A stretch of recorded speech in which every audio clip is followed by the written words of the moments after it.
Los comentarios, hubiera querido escuchar más críticas para poder, digamos, crear el debate y un poco ponerme contra las cuerdas, ¿no? Pero bueno, en fin, yo misma lo haré.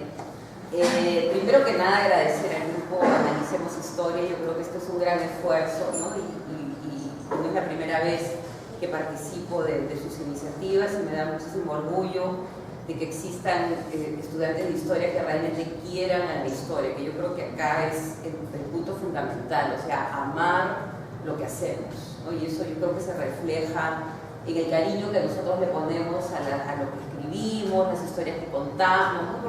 Porque básicamente una de las cosas que me mueve a mí es contar una buena historia, ¿no? Yo creo que ahí hay un elemento que más adelante lo podemos discutir, o sea, cómo crear el interés en la historia. Y yo creo que si nosotros, los historiadores, no ponemos un poquito de esfuerzo en que esa historia sea interesante, tenga, digamos, elementos de la misma humanidad, ¿no? que yo creo que acá es uno de los temas que a mí más me interesa, o sea, descubrir la humanidad de los personajes. No, pero antes que eso, primero que nada, me gustaría mencionar que estos son, digamos, ensayos que se han ido, o sea, los he ido escribiendo a lo largo de muchos años. Y que en un momento de mi carrera estaban como dispersos en diferentes revistas o libros, y que decidí que todos mis hijos deberían estar juntos en una sola casa, ¿no? Para ver realmente, porque a mí me gusta el concepto del ensayo, ¿no? que básicamente refiere al tema del experimento, o sea, la república como un experimento, ¿no? Y este experimento te puede llevar por múltiples caminos, y yo creo que lo que yo más defiendo es el tema que la historia es un acto de libertad, ¿no? Y que acá hay opciones y que no hay historias determinadas, ¿no? Y en ese sentido, no sé si tengo una vincha, porque no necesariamente yo creo que ese es el tema, sino básicamente instalar la idea de la voluntad humana,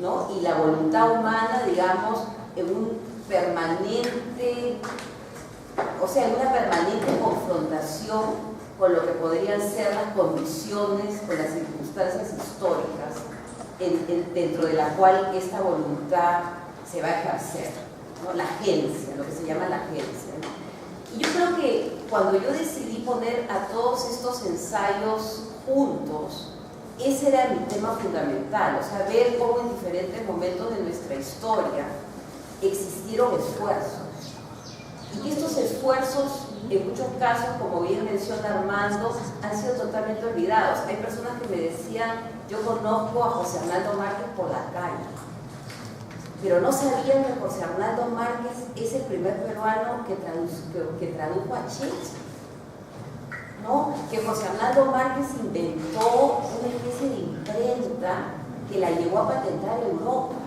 y que estaba caminando de un país a otro tratando de buscar un poco de capital para llevar a cabo esta revolución tecnológica de un intelectual tratando de trabajar con tecnología, ¿no? O como es el caso del mismo Sánchez Carrión, ¿no? que digamos la frase de Sánchez Carrión es una frase que a mí me movió a entrar al tema de la República, ¿no? Cuando en la primera carta, justamente cuando se está llevando a cabo la discusión en la sociedad patriótica, él contesta a los deseos monárquicos de Monteagudo con la frase: seríamos excelentes vasallos y nunca ciudadanos, ¿no? Entonces el tema de la ciudadanía es un tema que está instalado, digamos, en el imaginario nacional desde el siglo XIX, desde el momento de la independencia, y a nosotros, digamos, el tema ha surgido a raíz de las luchas, digamos, contra la dictadura en la época de Fujimori, todo el tema de los cívicos, ¿no? Digamos, en una cuestión derogatoria, ¿no? Pero un poco mi idea era, pero hay que voltear al siglo XIX, ¿no? Que ha sido un siglo que ha producido mucho y que yo, de cierta manera, a mí me parece muy interesante que mi libro salga junto con el libro de Alfonso, o que esté, digamos, en diálogo, Porque sí, hubo corrupción, por supuesto que la hubo, la hay, pero también hay gente que está pensando de otra manera, que está tratando de construir, que está tratando de, digamos, de dar alternativas que no son parte de este juego de corrupción. Y yo creo que eso es muy importante, digamos, para los estudiantes, para las generaciones jóvenes, o sea, presentar modelos. Y esto no es modelo perfecto, ¿no?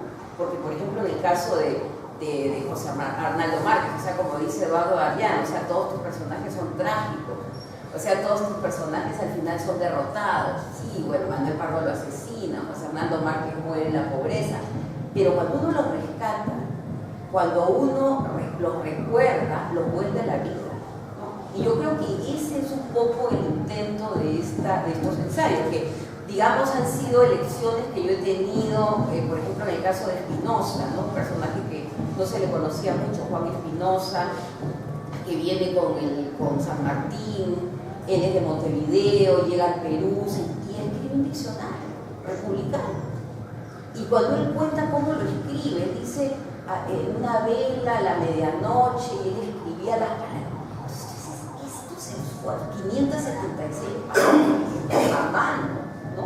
Entonces, un poco ese es mi intento. O sea, mi intento es que regresemos al siglo XIX, recojamos estas experiencias como ensayos, ¿no? Y que como toda obra es perfectible. O sea, que tú puedes regresar, tomar, digamos, los elementos que tú consideras, como es el caso, por ejemplo, del proyecto del Partido Civil. O sea, es un proyecto integrador, es un proyecto que obviamente no es pues, revolucionario en el sentido de que va a otorgar pues, una serie de cambios sociales, pero se están dando, digamos, los fundamentos para una sociedad de mérito. O sea, se trae a San Marcos a Pradie Foderé para que funde la Escuela de Ciencias Políticas y Administrativas. Raimond está haciendo un mapa completo del Perú, ¿no es cierto?, a nivel no solamente de geografía, sino de historia. Entonces, que no olvidemos de que hubieron peruanos que hicieron Perú. O sea, yo creo que es algo que para mí, o sea, que yo soy un optimista, yo creo que en parte mis personajes son trágicos, pero la historiadora que los trae a la vida cree que esos esfuerzos pueden continuarse. O sea, yo creo que hay personajes que dejan hitos en la historia, ¿no? Y que esos hitos, si uno los recupera, los perfecciona, como bien dijo Viviana, o sea, hay como lo que decía hace un momento Juan, o sea, hay ciertas, digamos, derechos que no han sido otorgados. O sea, hay personajes como Juan Bustamante, por ejemplo, que es uno de los más notables del siglo XIX, que está ya incorporando, junto con los miembros de la Sociedad de Defensa de los Indios, está incorporando la idea que no puede haber una república completa si no se extiende la ciudadanía a los indígenas, que son la mayoría. Entonces, que las discusiones, digamos, en torno a la igualdad social no son discusiones del siglo XX, son discusiones que se iniciaron en el siglo XIX y que fueron olvidadas, ¿no? Entonces, yo creo que en ese sentido el libro es eso, ¿no? Un deseo de volver para recuperar y seguir, ¿no? O sea, digamos, es tratando de imaginar mi libro, el propósito, ¿no? Porque yo creo que uno siempre hay un propósito detrás de la obra que uno está planteando. Ahora, el libro tiene digamos, quiero hablar de tres elementos del libro que yo considero que están relacionados con mi propósito. El primero es el rescate de la historia política.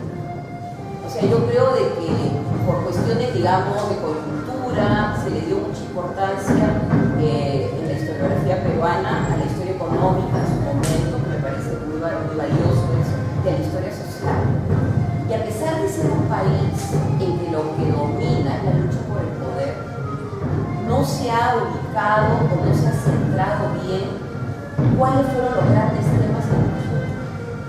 Entonces, digamos que el poder, como decía Basadre, o sea, yo creo que Basadre un poco que nos dejó ciertas líneas de investigación. Basadre decía, ¿cuál es el gran desconocido de la historia del Perú? El Estado. sea, no hay una buena historia del Estado. O sea, y no hay una buena historia, digamos, de los personajes que conforman el Estado, porque el Estado es un abstracto, ¿no? Pero digamos, las burocracias estatales, los ministros, no tenemos buenas biografías de ministros, no conocemos bien cuáles fueron las políticas económicas. Entonces, ¿por qué hay ciertos temas que, a pesar de ser centrales en la discusión, han sido dejados de lado? ¿No? Entonces, yo creo que la historia política, en el sentido de que nos va a permitir reflexionar sobre nuestro presente. O sea, si no podemos construir una buena historia sobre el poder, va a ser muy difícil que entendamos la naturaleza del poder hoy, ¿no? Entonces, yo creo que regresar a la historia política no para desmerecer a la historia social o a la historia económica, porque yo creo que en mis biografías, este es el segundo punto que quiero tratar, no se puede separar la historia política de la social. Y en muchos casos, por ejemplo, el caso de Bustamante, o sea, la lucha es una lucha económica. O sea, es una lucha por mantener lo que en algún momento se llamó la reserva indígena bajo el control de los nacionales. Entonces, tú no puedes hacer historia política separada de la historia social y de la historia económica. Lo que pasa es que la lucha por el poder, en mi aproximación, es central. O sea, ahí está, digamos, el núcleo de lo que yo estoy tratando de explicar, como lo explico, por ejemplo, en el caso del Partido Civil. Es una lucha frontal, digamos, con un orden que ha sido manejado por los militares, por recursos económicos y con digamos, un manejo de la corrupción y de la guerra, y una clase social que surge, que se da cuenta que no se puede vivir en guerra permanente y que tiene sus propios intereses, y ahí se da, pues, digamos, la disputa en 1871-72. Entonces, ese es un punto que yo creo que se nota en estos ensayos, y un poco tratando de ponerlos juntos, yo noto, ¿no?, que ese es mi interés, digamos, la historia política. El segundo punto es recuperar la biografía. O sea, la biografía es una buena entrada si uno quiere hacer que la historia se democratice, en el buen sentido de la palabra. O sea, una buena biografía puede atraer al público lector. O sea, una buena biografía te puede permitir, a través de un personaje como por ejemplo José Arnaldo Márquez, entender cuáles son los dilemas de un intelectual peruano en el siglo XIX. ¿Y cuáles son los dilemas que no tiene apoyo?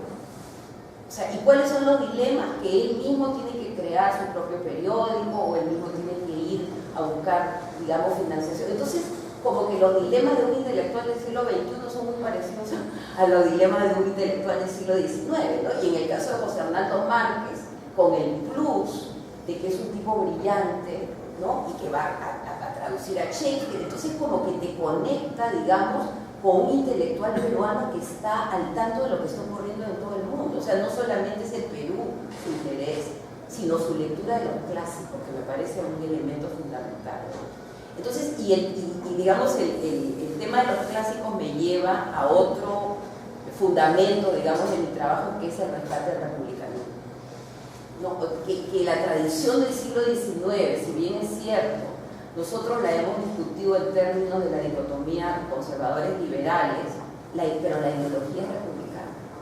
O sea, cuando Faustino Sánchez Carrión se enfrenta a Monteagudo y le dice seríamos excelentes vasallos y nunca ciudadanos, él no está hablando en términos de liberalismo, él está hablando en términos de qué cosa es una república, ¿no?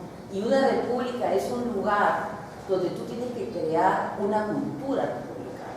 Y la cultura republicana pasa por construir ciudadanía, ¿no? Entonces, si comenzamos a entender al Perú del siglo XIX en términos de la república, es posible no solamente rescatar, digamos, el pensamiento político peruano, ¿no?, que hemos estado un poco fascinados por, digamos, otras ideologías, ¿no?, externas a nosotros, sin descubrir, ¿no?, como en algún momento lo conversé con Nicolás Lynch. O sea, que si los digamos, socialistas peruanos del siglo XX hubieran vuelto al liberalismo radical del siglo XIX, no habrían tenido que buscar ideologías en otro lado, porque el convencionalismo del siglo XIX es ultra revolucionario.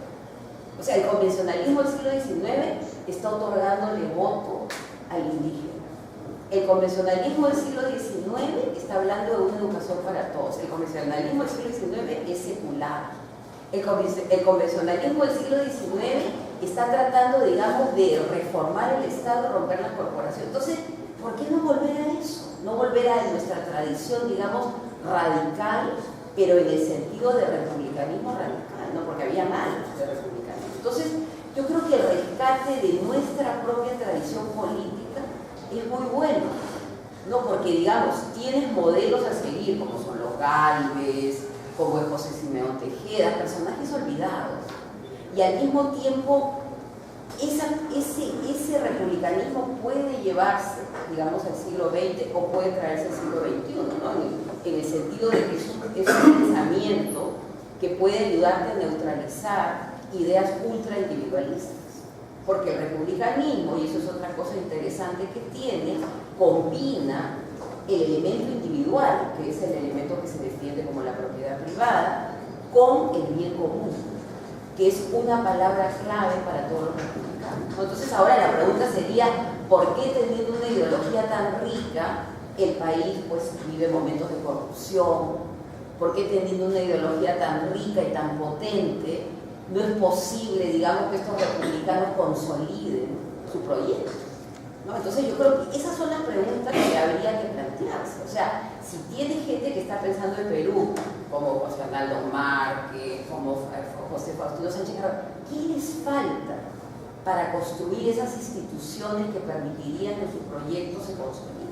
Entonces, digamos, ir a esas preguntas que nos remiten a preguntas en el presente. O sea, ¿por qué no tenemos la fuerza nosotros de participar en política abiertamente? ¿Por qué no tenemos por qué nos sentimos avergonzados de los políticos que nos representan? ¿Cuál es el problema con la representación nacional, ¿no? O sea, que volviendo al tema republicano, vuelves al tema de la representación, que es una gran discusión que se da en el siglo XIX, el tema de la representación, el tema de las elecciones, ¿no? El tema de cómo tu voto en muchos casos es falseado por un sistema corrupto, ¿no? Entonces, yo creo que volver a estas biografías es simplemente provocar. O sea, que tú entras como tú decías, ¿no? El tema de Monteagudo, que es fascinante. O sea, es un político profesional, es un hombre que empieza su carrera en Buenos Aires y la termina en Lima. Digamos, como siempre yo digo, es un trosco que se convierte en un ultraconservador. O sea, ¿qué pasa con ese pensamiento, digamos, que va mutando? O sea, ¿por qué ocurre, digamos, en la política nuestra y en la política latinoamericana de personajes que empiezan en la ultraizquierda y después terminan en la ultraderecha? Entonces, digamos que hay muchos referentes que los tenemos nosotros mismos. O sea, y yo creo que, y acá quiero terminar, porque me gustaría un poco escuchar sus comentarios, preguntas y sus críticas, es de que no solamente hay que crear, digamos, una autonomía historiográfica, ¿no? que digamos, tenemos nuestros propios personajes, les hacemos las preguntas que creemos son importantes, sino que permite también que al hacerlo creemos una autonomía política y que los modelos que querramos, que queremos que de alguna manera busquemos implementar surjan de nuestra propia realidad, ¿no? Que yo creo que para eso la historia puede jugar un rol fundamental. O sea, en la medida que nosotros vamos descubriéndonos y vamos viendo estos esfuerzos, vamos a plantear, digamos, una salida a nuestros problemas a partir de las propias experiencias políticas nuestras, ¿no? Y yo creo que en ese sentido, autonomizar la historiografía puede permitir también una autonomía, digamos, en cuanto a la creación de nuestros propios modelos políticos, que podría llevarnos incluso a la conclusión de que las salidas neoliberales o las salidas, digamos, siguiendo modelos de otros países no nos convienen a nosotros, porque ese no fue el modelo, digamos, que se planteó a inicios de la República, porque crea tensiones, porque los republicanos se daban cuenta que si ellos no se jugaban por el bien común, digamos, el problema social se les iba, digamos, a escapar de las manos, ¿no? Entonces, el republicanismo es muy interesante porque, y no quiero, digamos, hacer demagogia,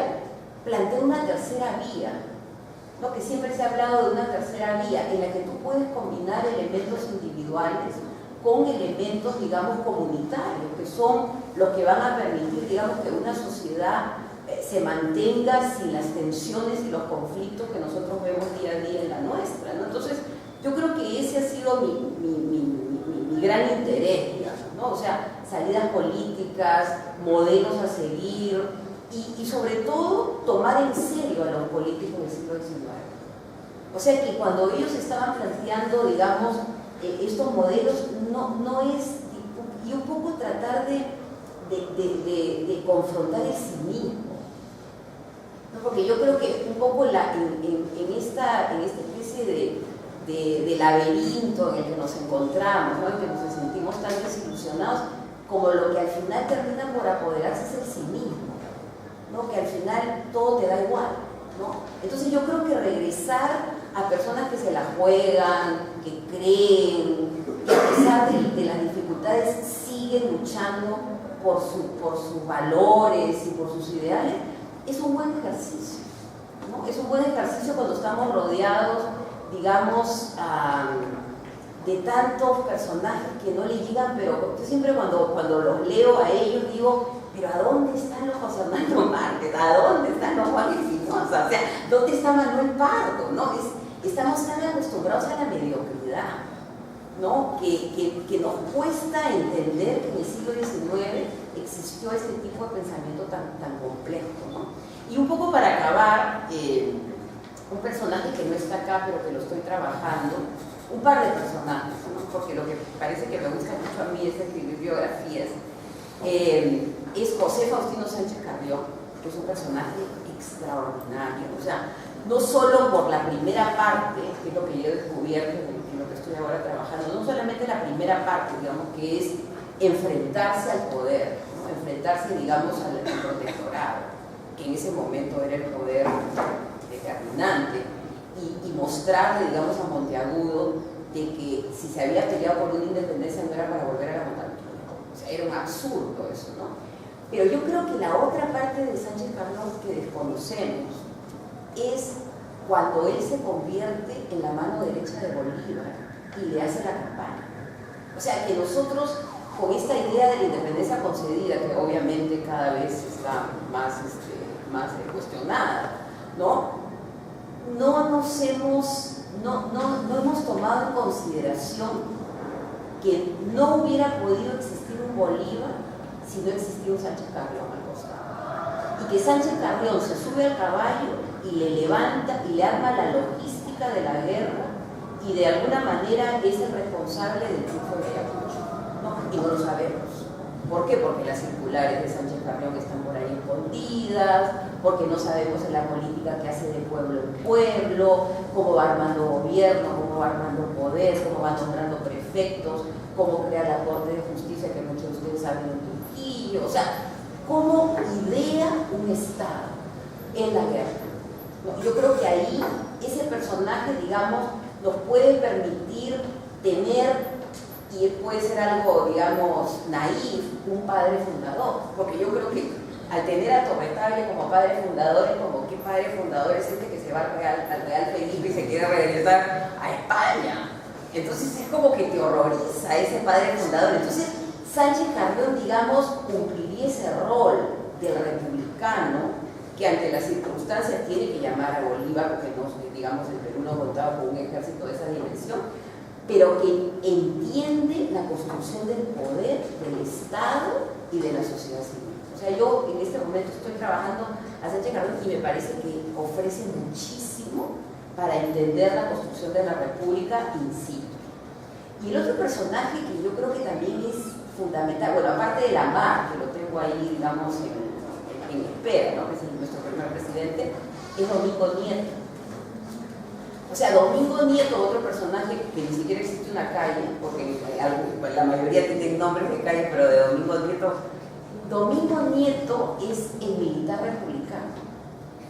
Y es el militar que cree, digamos, a la manera romana, ¿no? El tema digamos, de la espada de la República, pero que surge antes del guano.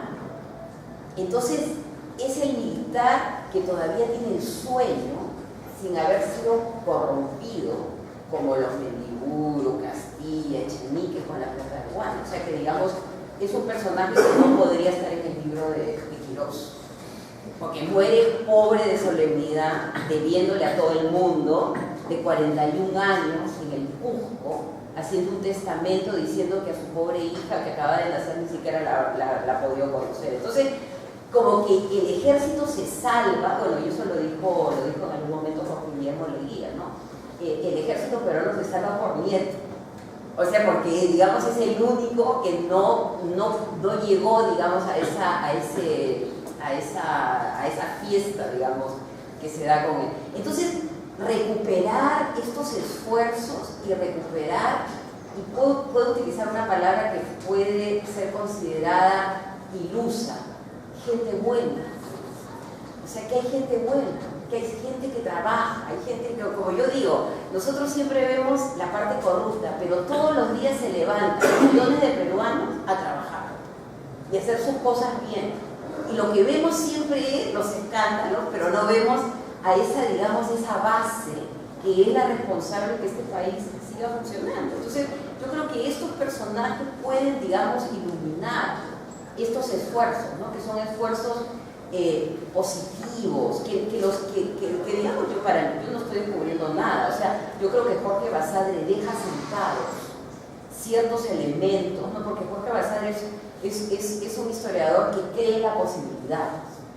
O sea, él dice que el Perú es un problema, pero es una posibilidad. Y yo creo que él ve la posibilidad porque él entiende de que junto con la corrupción, como él dice, los podridos, ¿no? Junto con los podridos ha habido gente que ha trabajado por el Perú. Y yo creo que básicamente en pos de la República es eso, ¿no? Incluso cuando yo estaba pensando, y acá termino, la carátula, era el tema del laberinto, que a mí me encanta. No, o sea, es un laberinto, pero la República está en el medio.